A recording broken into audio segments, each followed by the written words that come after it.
और defensive companies के बहुत ही स्ट्रॉन्ग नंबर आए हैं, उस पर बातचीत कर लेते हैं। वो है मैरिको। स्ट्रॉन्ग नंबर्स कंपनी ने पोस्ट किए हैं और अच्छे नंबर्स के बीच में जहां पे कंपनी के आय 2% और मुनाफा 5% बढ़ा है, एबिटा ग्रोथ करीब 12.5% रही है, मार्जिन भी 2% से ज़्यादा बढ़े हैं। नंबर्स पे और ग्रोथ पर बातचीत करने के लिए हमारे साथ कंपनी के CFO पवन अग्रवाल सर मौजूद हैं। पवन सर नमस्कार, स्वागत है कार्यक्रम में। पहले तो नंबर्स में Q4 की जो वॉल्यूम ग्रोथ रही है उसमें अनुमान लगाया जा रहा था कि शायद थोड़ा सा फ्लैट रहे या ड्रॉप रहे, लेकिन नंबर्स में पिकअप है। तो क्या काम कर गया? क्या रूरल डिमांड पिकअप करके गई है जिसका इम्पैक्ट आप देख रहे हो वॉल्यूम ग्रोथ के नंबर्स पे? First of all, thanks for having me on the show. It's always a pleasure. जहाँ तक वॉल्यूम ग्रोथ का सवाल है, अगर आप देखोगे तो एक इम्प्रूविंग ट्रैजेक्टरी हम देख रहे हैं। इस क्वार्टर में हमने 3% की वॉल्यूम ग्रोथ डिलीवर करी है इंडिया बिजनेस में।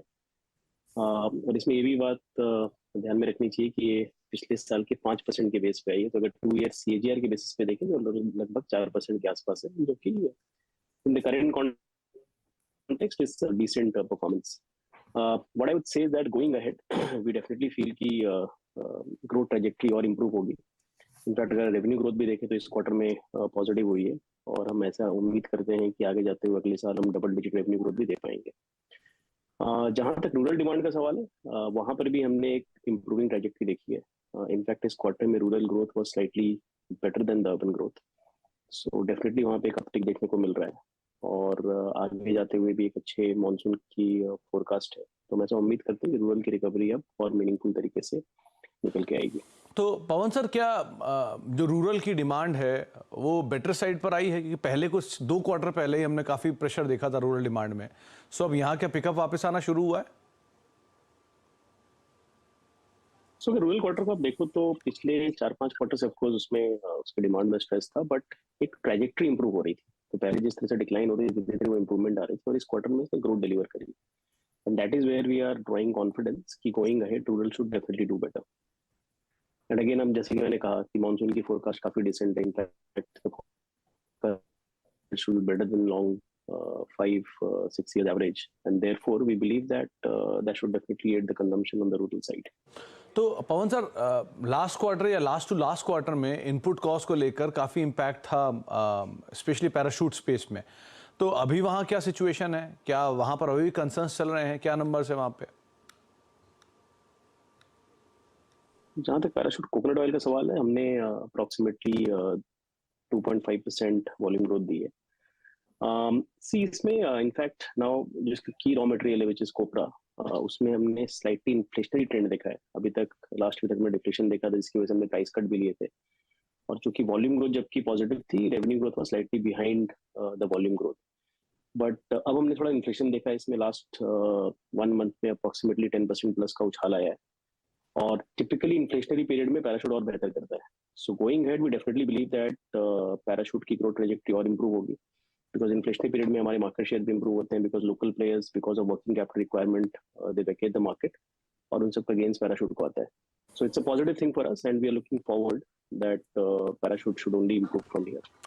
सर, पैराशूट के अलावा जो हेयर ऑयल स्पेस में वैल्यू एडेड सर्विसेज हैं, जो वैल्यू एडेड सेगमेंट्स हैं हेयर ऑयल के, वहाँ पर भी एक नेगेटिव ग्रोथ देखने को मिली है। उसका क्या वजह है? तो अगर हम सारे पोर्टफोलियो की ग्रोथ की बात करें तो पैराशूट ने अच्छी डिलीवर करी है। सफोला भी mid single digit volume growth दी है। फूड्स अगर आप देखें तो 25% प्लस ग्रोथ है। डिजिटल बिजनेस में भी सिग्निफिकेंट रैंप अप है। Only value add hair oil एक ऐसा पोर्टफोलियो है जहां पर हमारी ग्रोथ नेगेटिव रही है, but again it came on a very strong base of 14%. So from a 2-year CAGR perspective, it is still positive. But yes, this is something where the problem is still used at a certain level. But इसमें भी इसके 2 segment में हमको देखना पड़ेगा। एक bottom of pyramid segment है जहाँ पे एक बहुत हाइपर कंपटीशन है, वहां पर ज्यादा स्ट्रेस है।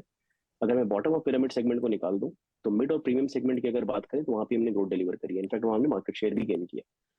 So problem is more because of hyper competitive activity at the bottom of pyramid segment. इसके अलावा अगर हम देखें तो वैल्यू एड हेयर ऑयल में भी ऐसा कोई सिग्निफिकेंट स्ट्रेस नहीं है। Definitely going ahead we believe that trajectory should definitely improve meaningfully. Pawan sir, value added hair oil segment जो है उसमें प्राइसिंग पैटर्न फिलहाल क्या दिखाई पड़ रहा है? आप क्योंकि 25% के आसपास का वहाँ पे मार्केट शेयर कमांड करते हो और आप आने वाले समय में एक अच्छा एग्रेसिव एक्सपेंशन भी देख रहे हो। सो उस स्पेस को लेकर प्राइसिंग पैटर्न क्या है? तो सी अब क्या है, it all depends on how commodity play out.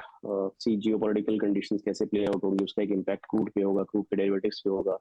So pricing will always be a function of how the commodity plays out. But we've always been proactive in terms of अगर कोई benefit होता है तो हम consumer को pass on करते हैं। अगर कोई commodity में hit आता है तो उसका हम थोड़ा रुक करके price increase लेते हैं so that consumer को immediate impact नहीं जाए। So it's all a function of that. So we'll see as to how it plays out when we move into FY25. क्या कुछ प्राइस हाइक है क्या इस स्पेस के अंदर? ये value added hair oil space जो है, इसमें कुछ प्राइस हाइक भी उम्मीद लगाकर चले हम आने वाले समय में? तो वैल्यू एड हेयर ऑयल में हमने कुछ मार्जिनल प्राइस इंक्रीज लिए हैं। इनफैक्ट पिछले साल में अगर हम देखें तो हमने कई वो श्रिंकफ्लेशन जो कहते हैं, हमने एमलेज वगैरह ड्रॉप लिया था जहाँ पर डिप्रेशन दिखाई दिया था। लेकिन गोइंग अहेड होगा भी तो बहुत marginal price increase. I don't see taking a meaningful price increase in value add. और बाकी आपका फूड स्पेस, क्योंकि वहाँ पर क्या सिचुएशन है? इन्फ्लेशनरी प्रेशर तो वहाँ पर भी था लेकिन कुछ हद तक ईज आउट हुआ है। सो अभी क्या सिचुएशन है फूड स्पेस को लेकर? No, foods in fact has really done well. We've delivered about 25% के आसपास ग्रोथ डिलीवर करी हमने। और अगर आप देखें तो फूड्स जो FY20 पे एक सर्टेन लेवल पे था उसका 4x हो चुका है in the last 4 years. And what we are also aiming is in the next 3 years we should in fact make foods 2x of the current scale also. So foods में both organically and inorganically growth काफी अच्छी रही है। And in fact साथ ही साथ हमने इस साल फूड्स के ग्रॉस मार्जिन में भी सिग्निफिकेंट एक्सपेंशन लिया है। सो अप्रोक्सीमेटली 800 बेसिस पॉइंट्स फूड्स का ग्रॉस मार्जिन भी बढ़ा है। So now foods is becoming a profitable business with a meaningful in the next few years. और क्या जो सिचुएशन है इसके हिसाब से, मतलब कंपटीशन क्योंकि धीरे धीरे बढ़ रहा है आपके सारे सेगमेंट्स के अंदर, सो कुछ इश्यूज आ रहे हैं क्या मार्जिन को लेकर, या एडवर्टीजमेंट स्पेंडिंग बढ़ रही है, ऐसा कुछ scenario? See first of all आप अगर हमारा पोर्टफोलियो देखोगे तो अप्रोक्सीमेटली 90% ऑफ द पोर्टफोलियो में हम नंबर 1 या नंबर 2 हैं, and 95% of the portfolio is like very strong. So जब भी कॉम्पिटिटिव इंटेंसिटी बढ़ती है तो it's basically impacts more number 2 number 3 players and not really the dominant market leader. तो अगर मैं कोकोनट ऑयल की बात करूँ तो हमारा 60% प्लस मार्केट शेयर है। अगर हम वैल्यू एडेड ऑयल की बात करें तो अप्रोक्सीमेटली 37-38% मार्केट शेयर है। सिमिलर एडिबल ऑयल में भी हमारा प्रीमियम एडिबल ऑयल में 75-80% मार्केट शेयर है। तो वहां पर हमारी डोमिनेंस बहुत स्ट्रांग है। But having said that, in certain pockets जैसे वैल्यू एडेड ऑयल में बॉटम ऑफ पिरामिड में कंपटीशन ज्यादा है, तो वहां पर ऑफ कोर्स थोड़ा इम्पैक्ट आ सकता है। बट उन केस में हम क्या करते हैं कि of course we dial up the communication to the consumer. We also look at how can we benefit the consumer from pricing और MLH perspective. So it's a completely holistic approach that we take so as to ensure that competition doesn't really impact us significantly.